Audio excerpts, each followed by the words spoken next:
गणित जो है वो अध्यात्म का रास्ता है, और ऐसा भी कहते हैं कि जो गणित है वो ईश्वर की भाषा है। इस बात को जो सबसे बेहतर समझा सकते हैं वो शख्स, वो महात्मा हमारे साथ हैं, क्योंकि इन्होंने गणित से पढ़ाई की और आज आप अध्यात्म के रास्ते पर हैं। कैसे देखते हैं महाराज जी अध्यात्म और गणित? सांख्य योग है ना ये, कपिल मुनि और ये गौतम ऋषि का जो दिया हुआ है सांख्य योग। सांख्य को ये हम संख्या बोलते हैं हिंदी में, उसी को 1 2 3 बोलते हैं, तो उसको सांख्य योग बोलते हैं। तो उसमें वही तुम उस तत्व को नंबर के हिसाब से देखते हो कि जैसे मान लो इस संसार में सिर्फ दो ही एंटिटी हो।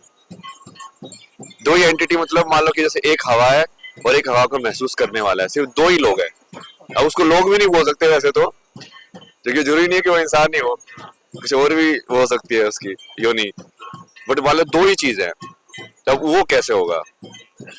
तो दो में जब होता है तो सबसे पहला जो बाइफर्केशन होगा वो क्या होगा कि कुछ महसूस करने वाला और कुछ महसूस होने वाला, दो चीज होनी पड़ेगी, है ना।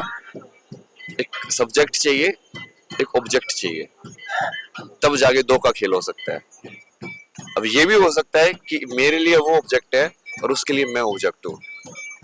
वो है शिव शक्ति का खेल, कि मैं यहाँ पे बैठ के अब मेरे बाहर जो भी हो रहा है उसको मैं एनर्जी बोल सकता हूँ ना, कि आप ये जो रोशनी आ रही है वो भी एनर्जी है, आप जो सवाल में से पूछ रहे हो वो भी एक ऊर्जा ही आ रही है, वो जो आवाज आ रही है अंदर की वो भी एक ऊर्जा ही आ रही है, ये सब ऊर्जा ही आ रही है।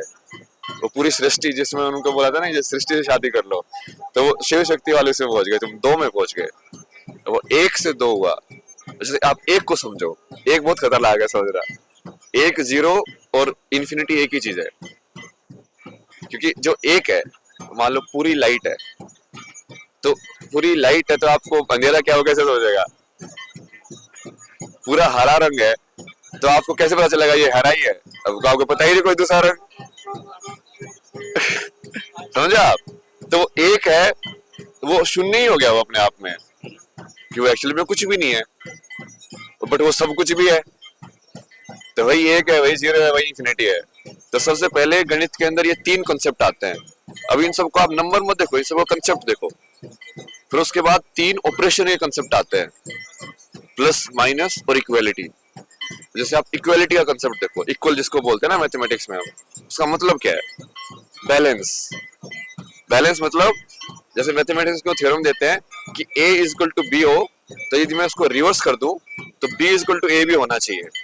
कि जैसे तराजू के दो पाले हैं, यहाँ पे मैंने इसमें रखा, वो बीच में है सुई, तो यदि मैंने ये वेट उठा के इस साइड रख दिया, ये वाला इस साइड रख दिया, तब भी वो बीच में ही रहेगी। इसका मतलब वो बैलेंस में है। ये मैथमेटिक्स जब आप पढ़ोगे ना, तो इसके जो एग्जाम्स जिसको बोलते हैं ना बेसिक अजम्पशंस, उसमें आता है ये। तो ये अभी आप मतलब हमारी आपकी जो बातचीत हुई तो आपने बताया अभी आप सन्यासी बने नहीं, आप बैराग के रास्ते पर हैं ना। मतलब मेरे को सन्यासी बनना ही नहीं है ना, मैं वही समझा रहा हूँ उनको। मेरे को कुछ नहीं बनना है, मेरे को कुछ भी नहीं बनना है। मेरे को सन्यासी भी क्यों बनना है? जिसको कुछ नहीं बनना होगा वो कुछ नहीं बनेगा। मुझे कोई लेबल ही नहीं चाहिए। अब लोग देंगे लेबल, पर ठीक है आप देते जाओ, मैं हटाता जाऊंगा उसको। आप भी कुछ लेबल दोगे कि हाँ मैं इससे ऐसे बंदे से मिला, ये ऐसे लोग थे, क्योंकि लोगों को देना पड़ता है लेबल समझने के लिए, उस चीज को पकड़ने के लिए। बट मैं अंदर से तो मेरे को कुछ भी नहीं बनना है। नोबडी, जो शून्य है, जो शिव है। तो ये इससे फायदा हो रहा है, जैसे मैथमेटिक्स है ना, इसको कहते हैं, जैसे हमने बताया ईश्वर की भाषा। जो महान गणितज्ञ रामानुजाचार्य, उन्होंने वो भी मतलब गणित के जो सवाल होते थे तो देवी माँ के ध्यान करके सोते थे और उठते थे तो उसका हल मिलता था उनको। तो क्या है थोड़ा सा, चूंकि आप अब इस समय युवाओं के रोल मॉडल बन चुके हैं, आपसे बेहतर इस विषय को मुझे नहीं लगता है कोई समझा सकता है, क्योंकि अब आप तो अध्यात्म के रास्ते पर महाकुंभ में आप सम्मिलित हो रहे हैं, और जो आपकी पढ़ाई भी रही है वो उच्च कोटि की रही है, जो सब लोग जान ही रहे हैं, बीटेक, और उसके बाद आप पेंटिंग में भी गए। तो ये सब सारी चीजें तो कुछ है, क्या है मतलब जो गणित का कनेक्शन अध्यात्म से है उसके बारे में थोड़ा सा विस्तृत। वही बताया ना, आपको समझना पड़ेगा। जैसे तीन का मतलब क्या है? जो हम बोलते हैं ना तीन देव है, ब्रह्मा विष्णु महेश। तीन का मतलब क्या है? क्या किसी चीज को तुम तीन भागों में तोड़ सकते हो? नहीं तोड़ सकते। तोड़ के देखो ना, 1/3 जब करते हो तो 33.33333333 चलता रहता है वो आपको वो 6 नहीं मिलेगा, तो वो मिलेगा फिक्स 4 के अंदर। तो जब आप चीजों को ऐसे समझने लग जाओगे ना कि 3 क्या है, 4 क्या है, फिर आप ये समझने लग जाओगे कि प्लस करना क्या है, माइनस करना, घटाना क्या है, बढ़ाना क्या है और बराबर करना क्या है, क्योंकि इससे ही बेस बना है। फिर इससे इन्होंने जैसे प्लस वाले को जब तुम सिंप्लीफाई करते जाओगे सिंबॉलिक फॉर्म में तो मल्टीप्लिकेशन बन जाएगा, माइनस वाले को करोगे सिंप्लीफाई तो डिवीजन बन जाएगा, उसको और फॉर्मूले को और सिंप्लीफाई करते जाओगे तो फिर वो जो उसके आगे वाले ऑपरेशन है, जो पावर वाला ऑपरेशन है कि 2 की पावर 2 क्या होता है, वो क्या है कि वो बस करते गए और उसका एब्रिविएशन यूज करते गए। समझे आप? जैसे मान लो 2 + 2 लिखने की बजाय मैंने इसको एब्रिविएशन फॉर्म में लिख दिया 2 × 3, तो मैंने चूंकि छोटा कर दिया मैंने उसको, अब तो अब बड़ी चीज को छोटे में लिख दिया, मैंने एक नया सिंबल इजाद कर दिया उसके लिए, उसको छोटे में लिखने के लिए एक नया चिन्ह बना दिया कि इसको मल्टीप्लिकेशन बोलते हैं। इसका मतलब ये है कि 2 को 3 बार जोड़ना है, 2 × 3 का मतलब है 2 को 3 बार जोड़ना है, एक्चुअली में तो जोड़ना ही है। तो वैसे ही वो डेवलप तो होते गए नए नए चिन्ह कि हाँ अब ये पावर का मतलब क्या होता है, 2 की पावर 2 का मतलब क्या होता है। तो जब आप उसको वैसे समझने लग जाओगे ना तब आपके मन में वो विजुलाइज होने लग जाएगा। और वो जैसे वो रामानुजन जो थे वो तो भक्ति करते थे बहुत ज्यादा, तो भक्ति के अंदर वो जो देवी है वो तुमको विजुलाइज करा देती है। फिर तो तुम जब बैठ के देखते हो ना कि जैसे महादेव महादेव ये क्या महादेव, मैं समझाओ ना थोड़ा तो बैठ के देखते हैं इस चीज का ऐसे सोच, ये आज तो संसार में सिर्फ 2 ही चीजें तो कैसे होगा, हाँ अच्छा हाँ 2 ही चीजें तो मतलब ये ऐसे पूरक होंगे एक दूसरे की, अच्छा 3 होंगे तो क्या होगा, मतलब संसार सिर्फ 3 ही चीजों से बना हुआ है तो कैसे होगा। जैसे 3 से समय बनता है तो 1 से 2 हुए, 2 से 3 बना, 3 से ही अजना चक्र बना, जिससे समय बना, काल, भूतकाल, वर्तमान, भविष्य, वो 3 है, ब्रह्मा विष्णु महेश 3 है। फिर उससे बनता है यहाँ पे स्पेस 4, जब जिसको आप डायरेक्शन वाली बोलते हैं ना, Cartesian coordinate x y z, वो वैसे वाला वो 4 के अंदर बना हुआ है, वो सिमेट्री के अंदर बना हुआ है, वो 3 में नहीं बन सकता कभी भी। और जैसे आप टाइम को भी देखोगे तो टाइम हमेशा एक ऐसी चीज है जिसके एक सिंपल पार्ट को यदि रिपीट किया जाए तो एक बड़ा पार्ट बन जाए। जैसे यहाँ पे देखो ये एक स्क्वायर है काले वाला, इस स्क्वायर को मैंने एक रिपीट कर करके एक बड़ा काला स्क्वायर बनवा दिया, उसी चीज को रिपीट किया और उसी की फॉर्म एक बड़ी फॉर्म में आ गई। वो स्क्वायर में पॉसिबल है, ट्रायंगल में पॉसिबल नहीं है, त्रिकोण में पॉसिबल नहीं है, 4 में पॉसिबल है। तो जब आप इन चीजों को ऐसे देखने लग जाते हो ना तब आपको समझ में आते हैं, सारे गुत्थियां सजने लगते हैं कि अच्छा ये ऐसे है। इसको सांख्य की बोलते हैं, मतलब सांख्य में देखना लोग चीजों को, मतलब ये सत्य है कि गणित ईश्वर की भाषा है। हाँ मतलब सारी ईश्वर की भाषा है, मतलब कोई भी भाषा उसकी भाषा है ही नहीं है। इससे ईश्वर को समझने में आसानी होती है। हाँ, इससे गणित से ध्यान लगाना आसान होता है और ध्यान जो लगा पा रहा है वो अध्यात्म के रास्ते पर आगे बढ़ सकता है। नहीं नहीं ऐसा तो नहीं है। हाँ। वो ज्ञान योग का पार्ट है गणित। ज्ञान योग और ध्यान अलग अलग है। ज्ञान योग मतलब कि जो इंसान अपने तर्क के थ्रू सत्य को पाना चाहता है, सोच सोच के, जो सोच सोच के उसको पाना चाहता है। ध्यान अलग चीज है वो। अच्छा, बट इसमें क्या है कि आपको जब समझ में आएगा तब आपको फिर वो धीरे धीरे वो चीजें हटती जाएंगी, क्लटर कम होता जाएगा। जैसे अभी क्या है ना, आपके घर में बहुत सारी चीजें अनऑर्गेनाइज पड़ी हुई हैं, तो आपने उसको ऑर्गेनाइज कर दिया तो आपको वो समझने में आसानी हो जाएगी ना, वो देखने में कि हाँ अच्छा ये इससे बना हुआ है, ये इससे बना हुआ है, ये इससे बना हुआ है। बट उसके जो परे वाली चीज है वो गणित से नहीं सीखी जा सकती। जो 2 से 1 होने वाला है 2 तक सीखा जा सकता है, 2 से 1 वाली चीज नहीं सीखा जा सकती। जो 1 है, जो 0 है, वही इन्फिनिटी है। उसको सीखने के लिए तुमको फिर वो बनना पड़ता है। तो आपने घर की बात की और ऑर्गेनाइज होने की बात की। घर से निकलने के बाद घर में आपके चीजें ऑर्गेनाइज रही कि बिगड़ गई? पता नहीं यार, वो घर वाले से जाके पूछो, इंटरव्यू लो मैं क्या बताऊं। याद आती है कि नहीं आती? नहीं, वो कर्म पूरा हो गया ना, मैंने पूरा कर्म किया ना मैंने वहां पे बैठ के। उन्होंने मेरे को इतनी गालियां दी, पता नहीं क्या क्या बोला, पागल बोला, पड़ोसियों को जाके बोला कि ये तो ऐसा हो गया, तो वैसा हो गया, सब कुछ साथ मैंने चुपचाप सुनता रहा बस मैं। तो मैं बुद्धू से चला गया, वहां छोड़ो सुनते रहो, चुपचाप एब्जॉर्ब करते जाओ बस जो भी हो रहा है। वक्त आएगा तेरा भी एक दिन जब लोगों को सही में समझ में आएगा कि तू सही में पागल है कि तू बहुत इंटेलिजेंट है। तो वही है ना, वो पूरी तपस्या ही है, तुम करते जाते हो, तुम अपना कर्म करते जाओ, अपना कर्तव्य करते जाओ, एक न एक दिन यदि तुम सत्य हो तो वो बाहर आएगा ही आएगा, कौन रोक सकता है उसको। तो परिवार में है कौन कौन वैसे महाराज जी? जैसे माँ बाप है, दीदी तो कनाडा में है, वहाँ उनका एक लड़का भी है, वही है। आपने बताया कि लोग कहे कि पागल है, और आपका एक वीडियो वायरल हुआ, आपने भी देखा होगा, कुछ परिवर्तन आया? नहीं नहीं, वो तो अभी भी जहाँ पे मैं रुका हूँ वहाँ पे भी बहुत सारे लोग पागल बोलते हैं मेरे को, ये तो पागल हो गया है, क्योंकि कुछ भी करता रहता हूँ ना मैं।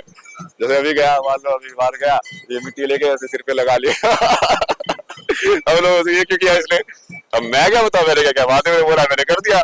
अब ये सब मुझे सोचना होता तो फिर मैं नहीं करता, फिर डायरेक्शन तो वही से आती है, बाद में पता चल जाएगा 2-3 बात क्यों कराया था उन्होंने तुमको क्यों सोचना है। अच्छा, महादेव ने बोला, मतलब ये आपको महसूस होता है कि ईश्वर ऐसा चाहते हैं, ऐसा? वो क्रिया में तुमको इंट्यूशन आता है ना, वैसे वाला कि तू ये चीज कर, जैसे कई बार होता है ना कि यार ये चीज कर दे, क्यों नहीं समझ में आता है, ऐसा लगता है बस चला जाए वहां पे।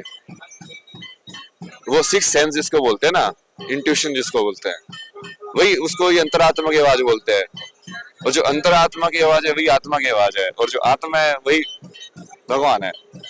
वो भगवान को मैं महादेव के रूप में देख रहा हूँ तो वो ठीक है, वो मुझे वैसे पसंद है वो देखना है। महाराज जी, एक सामान्य आदमी जो होता है, जैसे हम ही लोग के दिमाग में कई बार ऐसा आता है कि करना है, नहीं करना है, कई बार प्रबल इच्छा होती है कि ये कर लेना चाहिए, लेकिन अब ये नहीं समझ में आता है कि अपनी इच्छा है कि ईश्वर की इच्छा है, तो इसको आइडेंटिफाई किया जा सकता है क्या? हाँ, इसको ही आइडेंटिफाई करना वही है कि ये जो चित्त है ये मेमोरी के थ्रू आ रहा है कि ये लाइव डेटा के थ्रू आ रहा है। समझे आप बात को, कि एक लाइव डेटा इंटरेक्शन हो रहा है मेरा इस प्रकृति के साथ, कि यहाँ पे यदि कुछ असंतुलन हुआ तो मुझे महसूस होगा और उसके हिसाब से मैं रिएक्ट करूँ। और एक है कि तुम्हारा जो स्टोर्ड मेमोरी है उसके हिसाब से रिएक्शन आए, जब उसके हिसाब से आता है जब तुम कर रहे हो, जब वो लाइव के हिसाब से आता है कि मुझे पहले क्या हुआ उससे मतलब नहीं है, अभी ये ऊर्जा है, इस ऊर्जा का ये जवाब है, मैं ये जवाब दे रहा हूँ बस, तब तुम उसमें नहीं फंसोगे, तब तुम वर्तमान में रह सकते हो। आध्यात्मिकता का सारा निचोड़ ये है कि तुमको सिर्फ वर्तमान में आना है, ना भूत में जाना है ना भविष्य में जाना है। अब जो भूत है वो एक्चुअली में क्या है, तो एक्चुअली में वैसे तो भूतकाल कुछ होता ही नहीं ना, तुम वर्तमान के अलावा जी ही नहीं सकते, बताओ कहाँ जी सकते हो, प्रेजेंट के अलावा कहीं पे जी सकते हो, नहीं जी सकते। तो जिस चीज को हम एक्चुअली में भूतकाल बोलते हो क्या है कि जब हमारा ध्यान उन स्टोर्ड मेमोरी की तरफ जाता है और उन पे ही घूमता रहता है, उसको ही एनालाइज करता रहता है, मतलब कंप्यूटर प्रोग्राम की तरह कि मैं जितना मैंने गेम है मैं उस गेम को ही बार बार खेल रहा हूँ पीछे जो मैंने स्टोर किया हुआ है, तो उसको हम बोलते हैं कि ये तो पीछे चला गया। एक्चुअल में वो तो वर्तमान में बैठ के ही उस मेमोरी के ऊपर विचार कर रहा है, उस विचार करने को हम बोलते हैं कि ये भूतकाल में चला गया या ये भूतकाल है। तो ऐसे ही जो फ्यूचर में जो वो प्रोजेक्शन करता है माइंड कि अब कॉज एंड इफेक्ट के हिसाब से कि जी मैं ये करूंगा तो ये हो जाएगा, ये करूंगा तो ये हो जाएगा, ये करूंगा तो ये हो जाएगा, तो उससे जब वो फिर वो बना लेता अपने पूरी लाइफ की सेटिंग काल के अंदर फ्यूचर प्रोजेक्शन। और दिक्कत वही होती है जब वो नहीं होता है, तब इंसान सोचता है कि यार ये तो मैंने सोचा था, जो कि लाइफ अनसर्टेन है। और जैसे साइंस जो है ना वो क्या कर रही है, जैसे अभी हमने नंबर पढ़ा ना, तो क्या कर रही है कि वन सारे नंबर को जोड़ के वो इन्फिनिटी तक पहुंचने की कोशिश कर रही है, वो कभी नहीं हो सकता। नहीं हो सकता। T is equal to infinity पे होगा X is equal to infinity पे पहुंचने में कितना टाइम लगेगा, T is equal to infinity, T is equal to infinity क्या है, कब जब पहुंचोगे, पहुंचोगे ही नहीं तो उसका उल्टा तरीका है कि जैसे मान लो तुम 30 पे हो गए, तो एक काम करो 30 को जान लो कि तुम क्या हो, और वो तुम क्या हो उसको सब्ट्रैक्ट कर दो, -30 करके 0 पे पहुंच जाओ, 0 की रिफ्लेक्शन इन्फिनिटी है। एक बात बताइए महाराज जी कि वीडियो वायरल हुआ आपका, आपने बात कही, परिवार में भी आसपास जो भी आपने बात की कि लोग कहते थे कि नहीं नहीं दिमाग सही नहीं है, और वीडियो भी वायरल हुआ, उसमें भी लोग मतलब कमेंट किए, तमाम नकारात्मक कमेंट किए। थोड़ा सा ड्रामा होना चाहिए। अच्छा, आप चाहते हैं कि ये ड्रामा? अरे ये तो होगा ही ना, अभी तो बहुत कुछ होगा ना, अभी तो लोग वैसे ये बोलेंगे कि हाँ ये तो ये नहीं है, ये तो ऐसी चीजें करता है, अब ये तो सन्यासी भी नहीं है, इसको क्या पता है, इसको कुछ नहीं पता। ये सब तो होगा, ये सब तो मुझे पहले से पता था, इसलिए मुझे ये सब करना नहीं था। बोले बात है, क्यों झंझट में घुसा रहे हो यार, ये ऐसा युग है यहाँ पे तो एक सत्य बोलते ही लोग आते आते तलवार लेके के मारेंगे इसको। मतलब पता है वो वीडियो में जो कमेंट है उसमें मान लीजिए आपके हंसने पर भी कि अरे ये तो ऐसा वैसा सब कई सारी चीजें हैं, उसको लेकर जो वीडियो है उसको लेकर क्या करें? नहीं नहीं, वो तो बहुत पहले से बोल रहे हैं ना मेरे को लोग, हाँ, ये सब चीज। उस पे ध्यान नहीं जाता है आपका। अरे क्योंकि मुझे अंदर से पता ना यार कि वो चीज मेरे पर असर करे, मैं यदि मैं अपने सत्य में रहूंगा तो मुझे पता होना चाहिए ना कि मैं वैसा हूँ कि नहीं हूँ।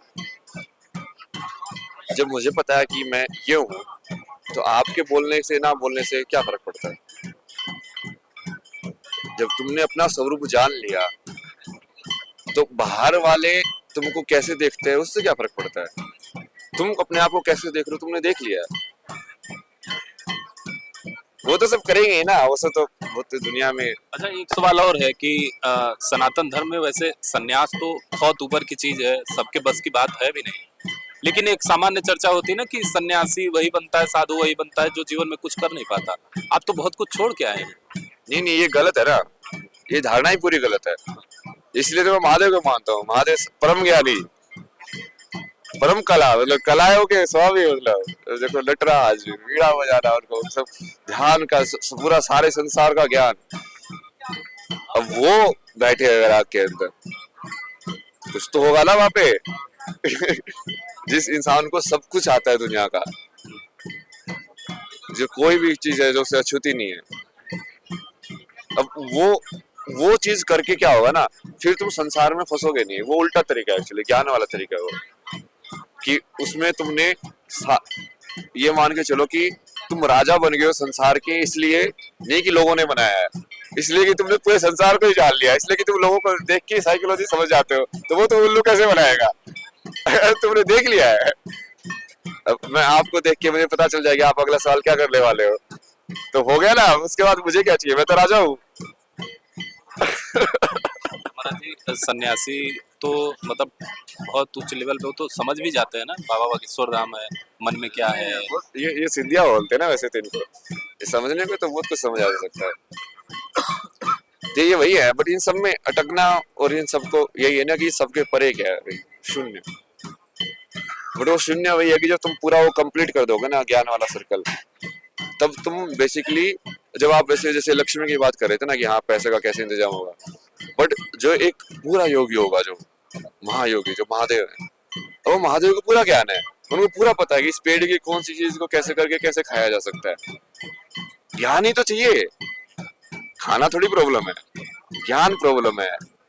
अभी लिमिटेड ज्ञान है, हमको ये पता है कि लिमिटेड तरीके से पता है कि कैसे खाया जा सकता है। जैसे भारत में तो फिर भी बहुत सारे हैं, हमने कितना सारा है ना कि आप इसके गेहूं की बाली का भी ये बना सकते हैं, इसका भी पाउडर बना के खा सकते हैं, इसके छिलके का भी कुछ खा सकते हैं करके, इसका भी खा सकते हैं। वो कहाँ से आया वो ज्ञान, वैसे तो आया। तो यदि तुम्हारे पास ज्ञान होगा तो तुम उस चीज पे डिपेंडेंट नहीं होगे ना तुम, क्योंकि तब तुम उसके अधीन नहीं हो, वो चीज तुम्हारे अधीन है। वैसे महाराज जी, सोशल मीडिया जब से आया है तो कई अलग अलग तरह की बातें भी होती है ना, सन्यासी साधु को लेकर के अलग तरीके की बातें होती है ना, और मतलब सनातन धर्म को लेकर के भी बातें होती है। आपको क्या लगता है ये मतलब वैसे तो सनातन धर्म में किसी भी विषय को लेकर लोग आर्गुमेंट कर लेते हैं, वाद विवाद कर लेते हैं, तो इसको लेकर आप क्या कहेंगे? मतलब बहुत सारी तो चूंकि चीजें डाइल्यूट हो गई हैं, तो उसका जो मूल स्वरूप है वो क्लियर नहीं है, क्योंकि लोगों की सबसे मेन है कि इंटेंशन कैसी है। अब तुम आध्यात्मिकता को कभी भी कर्म से कभी नहीं जज कर सकते। ऐसे लोग भी हैं जो शमशान में बैठ के डेड बॉडीज का मांस खाते हैं, जो स्पिरिचुअल साधना में है, तो गौरी जो है, ऐसे लोग भी है जो बिना कपड़े के रहते हैं, ऐसे लोग भी है जो बिल्कुल सात्विक कृष्ण के लेके बढ़िया गोपियां जो है बढ़िया कपड़े बड़े पहन के तैयार होके जाती है पूजा करने के लिए, ऊपर से नागा साधु देखो जो भस्म नवा के बैठा होता है। अब आप क्या बोलोगे, वो गलत है कि वो गलत है? अब ये इंटेंशन के ऊपर डिपेंड करता है, कि वो कर्म के ऊपर डिपेंड नहीं करता कि कर क्या रहे हो तुम, क्योंकि तुम फाइनली जैसे क्रिया योग है, अब क्रिया योग में कोई भी क्रिया तुम समझ सकते हो, अब उसमें जैसे हम तंत्र को बोलते हैं मेन, वैसे तंत्र का मतलब तो टेक्नोलॉजी होता है वैसे, जैसे लोकतंत्र, जनतंत्र। तो उसमें क्या है, मतलब क्या क्या बोलना चाहते हैं आप? जनतंत्र मतलब जनता के द्वारा जो बनाया गया तंत्र है, जो चल रहा है जनता को बीच में रखे हुए, जो एक सिस्टम जो हमने बनाया है, टेक्नोलॉजी जो हमने बनाई। बट जो मेन जो उपयोग करता है कि उसमें बेसिकली किसी भी चीज का यूज कर सकते हो तुम, क्रोध का भी यूज कर सकते हो, नेगेटिव चीजों का भी यूज कर सकते हो तुम उस चीज को जानने के लिए। तो महादेव ये ना उन्होंने सारे तरीके आजमा के देख लिए, अच्छा ये करके देखोगे तो क्या होता है। अब वो basically true scientist in a way, but उनकी इंटेंशन क्या है वो है।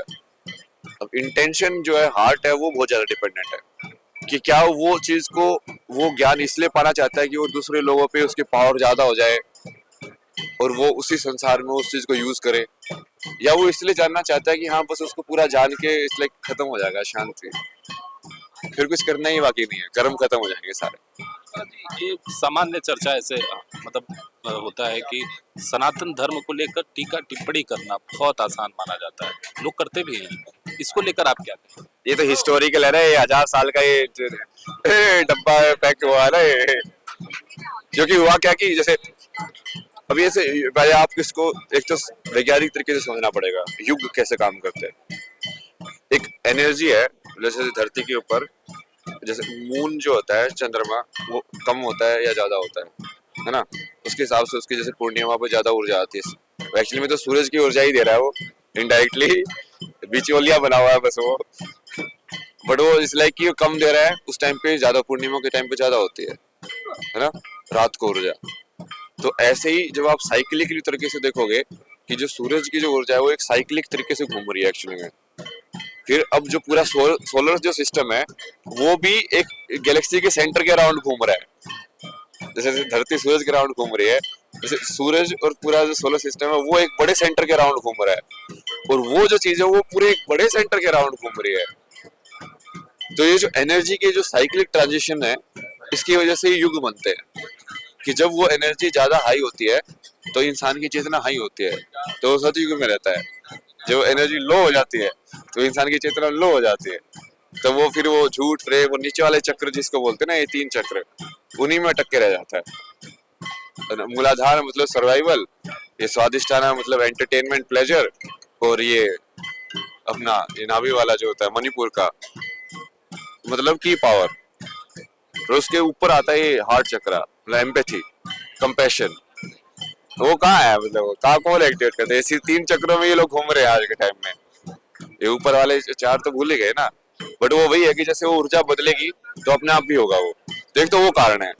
दूसरा यदि इतिहास के हिसाब से आप देखो तो कृष्ण के टाइम पे ही हो गया था ये, तो वहां पे आज आप पढ़ोगे उसको तो उस टाइम पे जो पांडवों के आखिरी राजा थे, उस टाइम पे वो कलयुग आया था, बोला कि अब तो मैं आऊंगा। फिर वहां पे वो बोला कि हाँ जुए के आप में रहना, शराब के में रहना, ये सब रहना, तो वो सब तो आना ही था, वो सब आया हुआ है अभी। और फिर जब वो उसके जैसे धर्म जब डिक्लाइन हुआ तो फिर जो भारी जो ताकतें थी उनको मौका मिल गया फिर, क्योंकि हमारे लोग धर्म भूल गए ना। चाणक्य ने कितना सिखाया उसको कि तुम खड़े नहीं होगे, तुम अपनी वो अपनी करोगे, अतिथि देवो वो ठीक है, बट जब अतिथि तलवार लेके आ रहा है तो उसको वैसे सत्कार करो ना। मतलब ऐसे थोड़ी है कि अतिथि देवो वो है तो भाई तुम सबको अपने एंट्री दे जा रहे हो, कुछ भी किए जा रहे हो। समझ भी तो होनी चाहिए ना, बुद्धि भी तो होनी चाहिए। तो आप चाणक्य का पूरा पढ़ोगे तो उन्होंने बहुत बढ़िया देखा कि राष्ट्र का निर्माण कैसे होना चाहिए, कैसे चलना चाहिए भाई, पर वो चीजें भूल गए ना। तो अब जो बाहर वाले जो लोग थे उन्होंने अपनी वो नॉलेज को डाल दिया। सबसे ज्यादा समाज में बदलाव होता है एजुकेशन के थ्रू, क्योंकि बच्चे के दिमाग में जो डाल दिया जाता है ना उसको निकालना बहुत मुश्किल है। तो एजुकेशन की जिसके जिसके ऊपर ताकत आ गई ना, हाथ आ गया, अब वो पूरी जनरेशन को वैसे ही ट्रेन कर देता है। तो हमारे सारे भारत वाले ट्रेंड ही वैसे है, ये सोचने के लिए कि हाँ इसको गाली दो, ये हिंदू वाली चीजों को गाली दो, ये सनातन वाली चीजों को गाली दो, उसको स्कूल से कॉलेज से हर जगह यही सिखाया जाता है। महाराज जी, अब कुछ व्यक्तिगत जानकारी भी ले लेते हैं। आपने आईआईटी किया, आईआईटी के बाद फिर और भी कहीं कुछ ट्राई किया आपने कि सीधे फिर संन्यास की तरफ?